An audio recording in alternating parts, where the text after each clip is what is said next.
ওই নারীকে দেখে এই মহাবলী অসুর।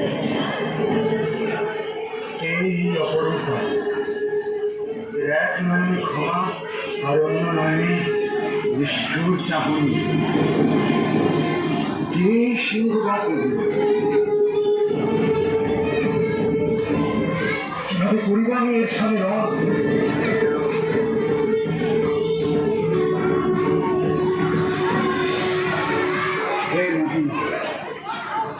সর্বাঙ্গ সুন্দর তুমি, তোমার রূপে আমি মুগ্ধ।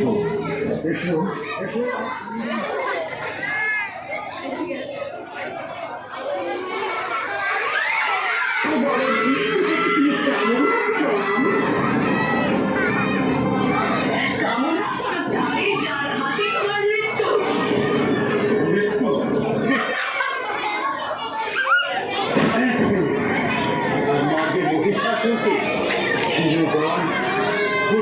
Now.